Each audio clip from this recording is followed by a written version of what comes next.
इस वीडियो में हम देखेंगे आपके विद्यालय में विद्यार्थियों को जो एडगेड पुस्तक प्राप्त हुई है उसमें अध्याय 2 सजीव जगत में विविधता, जो कक्षा 6वीं की जिज्ञासा पुस्तक है उसका अध्याय 2 है सजीव जगत में विविधता। इसके प्रश्नों के उत्तर आप किस प्रकार से लिखेंगे। पूर्व में अध्याय 1 भी पब्लिश किया जा चुका है। अध्याय 1 के प्रश्नों के उत्तर आप किस प्रकार से लिखेंगे। इस अध्याय में लर्निंग आउटकम आप देख रहे हैं 602, 603, 608 और 604। इन आउटकम को आप लर्निंग आउटकम को पूर्ण करेंगे तो हम देखते हैं प्रश्न बहुविकल्पी प्रश्न दिए गए हैं। प्रारंभ में प्रश्न पहला है, सही विकल्प चुनकर उत्तर लिखिए। पहला प्रश्न, एक विद्यार्थी ने मिट्टी से एक नवोदित पौधा खुद निकाला था तथा परीक्षण किया कि उसके साथ पौधे का एक भाग भी बाहर निकल आया है। उस भाग से बाल जैसी संरचनाएं निकली हुई हैं। यह पौधे का कौन सा भाग हो सकता है। 4 ऑप्शन दिए गए हैं, पुष्प, पत्ती, तना और मूल। मूल को हम जड़ भी कहते हैं, तो यहाँ पर जो सही उत्तर होगा वह मूल होगा। अब यहाँ आप पत्ती की संरचना देख रहे हैं। दूसरा प्रश्न है, दिए गए चित्र में पीपल के पत्ते को दर्शाया गया है। पत्ते के सिरा विन्यास के बारे में आप क्या निष्कर्ष निकाल सकते हैं या क्या निष्कर्ष निकाला जा सकता है। 4 ऑप्शन दिए गए हैं, तो पत्ते को देखकर इन ऑप्शंस में से आपको सिलेक्ट करना है। इस प्रश्न का इन 4 ऑप्शन में से सही उत्तर होगा जाली का रूपी सिरा विन्यास, क्योंकि प्राप्त डिजाइन में जाली जैसी सिराएं दिखाई दे रही हैं। अगला प्रश्न हम देखेंगे, विद्यार्थी नीचे तालिका में सूचीबद्ध विभिन्न पौधों का परीक्षण करता है। पीपल, आम, नीम, केला, घास। विद्यार्थी ने इनमें से किन पौधों में समांतर सिरा विन्यास देखा होगा। 4 ऑप्शन दिए गए हैं, तो केला तथा घास यहाँ सही ऑप्शन होगा। इस ऑप्शन से यह सिद्ध होता है कि विद्यार्थी ने केला तथा घास में समांतर सिरा विन्यास देखा होगा। अगला जो प्रश्न है, यहाँ 2 चित्र दिए गए हैं, जड़ों के चित्र हैं। का, खा यहाँ पर नामांकन किया है, दूसरे चित्र में गा नामांकन किया है। इस प्रश्न को हम देखते हैं, निम्नलिखित में से कौन सा विकल्प जड़ों के नाम का वर्णन करता है जिन्हें का, खा, गा के रूप में नामांकित किया गया है। तो का दिया है पार्श्व जड़ें, मूसला जड़ और रेशेदार जड़। तो यहाँ पर जो सही ऑप्शन होगा वह होगा का, पार्श्व जड़ें, मूसला जड़ और रेशेदार जड़। अगला प्रश्न है, ठंडे प्रदेशों में रहने वाले जीवों की सुरक्षा के लिए क्या अनुकूलता नहीं पाई जाती है। पतली त्वचा, मोटी त्वचा, त्वचा के नीचे मोटी वसा का आवरण। तो इसमें 4 ऑप्शन जो दिए गए हैं, तो ठंडे प्रदेशों में मोटी त्वचा के जीव पाए जाते हैं, त्वचा के नीचे मोटी वसा का आवरण होता है उन्हें ठंड से बचाने के लिए। तो यहाँ जो ऑप्शन होगा सही होगा केवल 1, पतली त्वचा नहीं पाई जाती है। अगला प्रश्न है, अनुराधा अपने विद्यालय के बगीचे में देखती है कि कुछ पौधों की लता कोमल है और उन्हें चढ़ने और आगे बढ़ने के लिए सहारे की आवश्यकता है, तो वह लता है। 4 ऑप्शंस में से वह लता होगी आरोही लता। अगला प्रश्न है, चित्र में दर्शाए बीज पत्र को ध्यानपूर्वक देखकर निम्नलिखित बिंदुओं द्वारा उसमें बीज पत्र सिरा विन्यास और जड़ के प्रकार का पता लगाइए। द्विबीजपत्री बीज है, तो इसका जो सही ऑप्शन होगा इन 4 में से द्विबीजपत्री, जाली का सिरा विन्यास और मूसला जड़। अगला प्रश्न है, सविता की मां ने बगीचे में सब्जियों के पौधे लगाए। सविता ने बगीचे में लगे टमाटर के पौधे से कुछ टमाटर तोड़ते समय यह ध्यान दिया कि इस पौधे का तना कोमल और हरा है। आप पता लगाइए इसे किस वर्ग में रखा जाएगा। 4 ऑप्शन दिए गए हैं, शाक, झाड़ी, वृक्ष, झाड़ी एवं वृक्ष दोनों। तो यहाँ पर जो सही ऑप्शन होगा वह शाक होगा। अगला प्रश्न, एक विद्यार्थी द्वारा शंकुआकार वृक्ष का चित्र बनाया गया जिसकी पत्तियां नुकीली, शाखाएं लचीली और झुकी हुई प्रतीत होती हैं। यह वृक्ष किस क्षेत्र में पाया जाता है। तो यह जो वृक्ष होगा यह पर्वतीय क्षेत्र में पाया जाता है। अब आगे हम देखते हैं कुछ रिक्त स्थानों की पूर्ति कीजिए।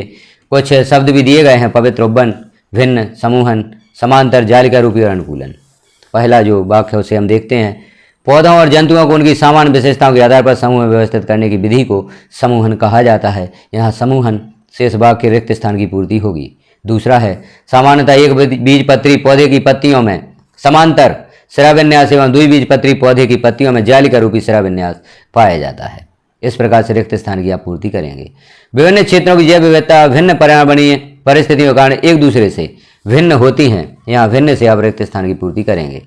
खालिस्तान का संरक्षण स्थानीय समुदाय द्वारा किया जाता है और किसी को भी किसी जीव जंतु, पेड़ों या क्षेत्र को क्षति पहुंचाने की अनुमति नहीं है। तो पवित्र उपवन, यहाँ रिक्त स्थान की पूर्ति हम करेंगे। पौधों एवं जंतुओं को किसी विशेष स्थान पर जीवित रहने के लिए सक्षम बनाने वाली विशिष्ट विशेषता अनुकूलन कहलाती है। तो यहाँ अनुकूलन से आप रिक्त स्थान की पूर्ति करेंगे। अगला प्रश्न है, कठोरता के आधार पर पौधों को कितने वर्गों में बांटा गया है, उनको 2 उदाहरणों के द्वारा समझाइए। तो कठोरता के आधार पर पौधों को 3 वर्गों में बांटा गया है, वृक्ष, झाड़ी और शाक। वृक्ष के उदाहरण हैं आम का पेड़, जामुन का पेड़। झाड़ी के उदाहरण हैं गुलाब का पौधा, चमेली का पौधा। और साग के उदाहरण हैं टमाटर का पौधा, मिर्ची का पौधा। अब नीचे हम देखते हैं दिए गए फ्लो चार्ट में का और खा के कौन कौन से उदाहरण हो सकते हैं। जैसे पौधा, यह हाँ है, क्या इसमें पत्तियां हैं। तो अब आगे हम देखते हैं का और खा दिए गए हैं। जैसे सिरा विन्यास दिया गया है। दूसरा जो सिरा विन्यास है जालिका रूपी है, तो पहला सिरा विन्यास समांतर होगा। समांतर सिरा विन्यास एक बीज पत्री पौधों में पाया जाता है और जालिका रूपी सिरा विन्यास द्विबीजपत्री पौधों में पाया जाता है। जड़ें समांतर सिरा विन्यास है तो रेशेदार होंगी और जालिका रूपी सिरा विन्यास है तो मूसला होंगी। समांतर सिरा विन्यास एक बीजपत्री और रेशेदार जड़ों का उदाहरण है केला, और जालिका रूपी सिरा विन्यास द्विबीजपत्री जड़ें मूसला, इसका उदाहरण होगा गुड़हल। तो इस प्रकार से आप इस प्रश्न का उत्तर तैयार करेंगे। अब प्रश्न 5वां है, दी गई तालिका में जंतु की गति और गति के लिए प्रयुक्त शरीर के अंग लिखिए। ये तिलचट्टा, यहाँ पर गति का प्रकार लिखा हुआ है चलना उड़ना। तो गति के लिए प्रयुक्त शरीर के अंग होंगे पैर और पंख। केंचुआ यह रेंगता है और त्वचा के द्वारा रेंगता है।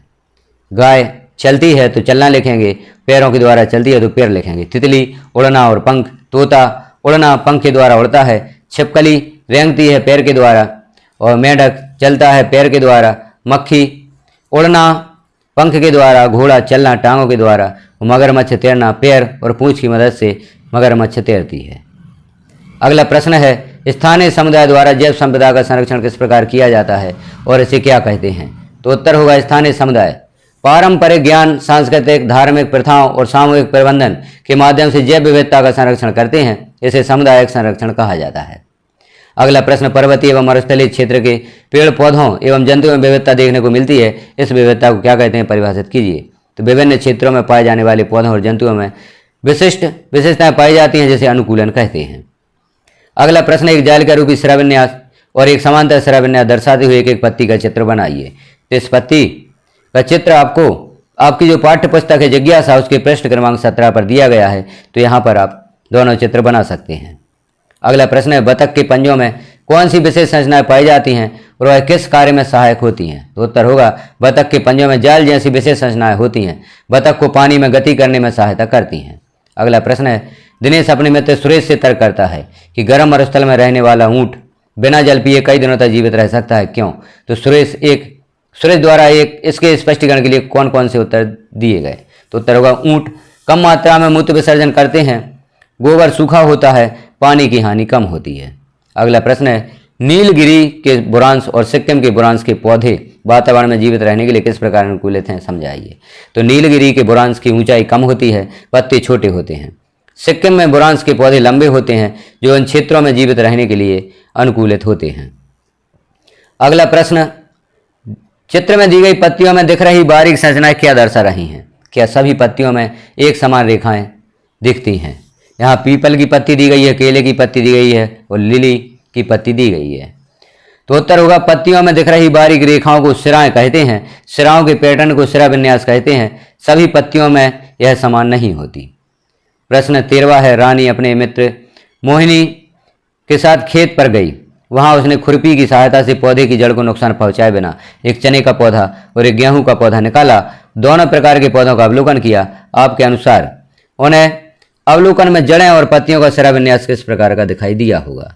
तो गेहूं के पौधे में जड़ें झकड़ा या रेशेदार होंगी और पत्तियों में समांतर सिरा विन्यास होगा। चने के पौधे में मूसला जड़ होगी और जालिका रूपी सिरा विन्यास होगा। अगला प्रश्न है, कक्षा शिक्षक द्वारा बोर्ड पर तालिका में कुछ आंकड़े दिए गए हैं। आंकड़ों के समूह के आधार पर इन पौधों के उदाहरण का पता लगाइए और तालिका पूर्ण कर दिए प्रश्न को उत्तर दीजिए। तो जैसे समूह का है द्विबीजपत्री मूसला जड़, उदाहरण होगा चना। समूह खा एक बीजपत्री झकड़ा जड़, उदाहरण होगा गेहूं।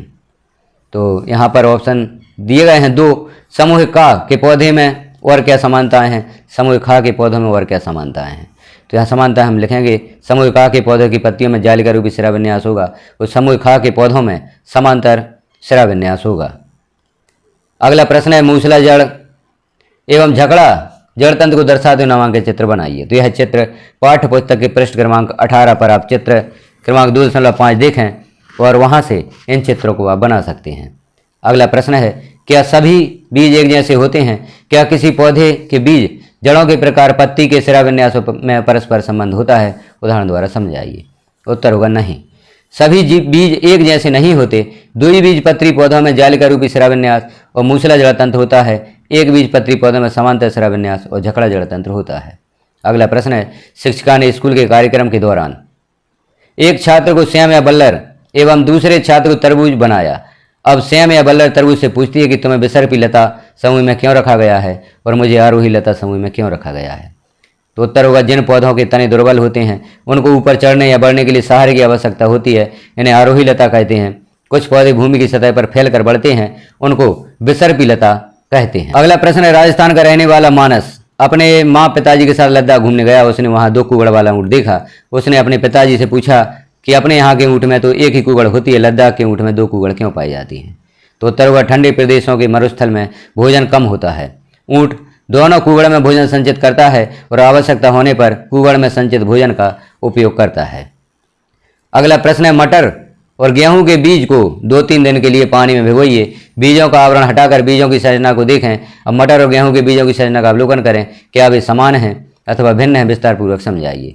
तो मटर और गेहूं के बीज संरचना में अलग होते हैं। मटर के बीज 2 भागों में विभाजित होते हैं, इन्हें द्विबीजपत्री कहते हैं, जबकि गेहूं के बीज 2 भागों में विभाजित नहीं होते, एक बीजपत्री होते हैं। यहाँ चित्र बनाना है गेहूं के बीज का और मटर के बीज का, तो आप गेहूं के बीज और मटर के बीज का यहाँ पर चित्र बनाएं। अगला प्रश्न है, एक क्षेत्र की जैव विविधता अन्य क्षेत्र की जैव विविधता से अलग क्यों होती है? मरुस्थलीय एवं पर्वतीय क्षेत्र में पाए जाने वाले पादपों को आधार बनाकर समझाइए। तो एक क्षेत्र की जैव विविधता अन्य क्षेत्र की जैव विविधता से अलग होती है। जैसे मरुस्थलों में पाए जाने वाले पौधों के तने मोटे और मांसल होते हैं जो अधिक जल को संग्रहित कर सकते हैं।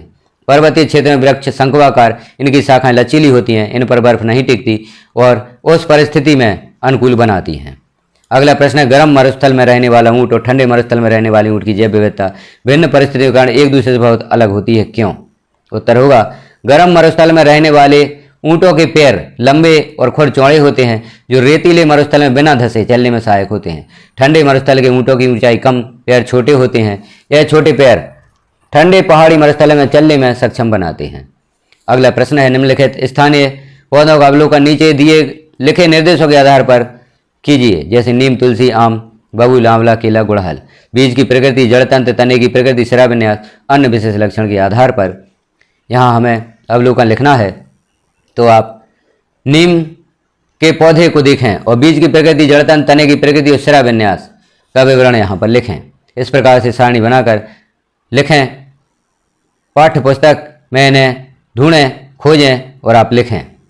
अब यहाँ पर 2 चित्र दिए गए हैं, का और खा। यहाँ बकरी का चित्र है, मैदानों में पाई जाने वाली बकरी और पर्वतीय क्षेत्रों में पाई जाने वाली बकरी।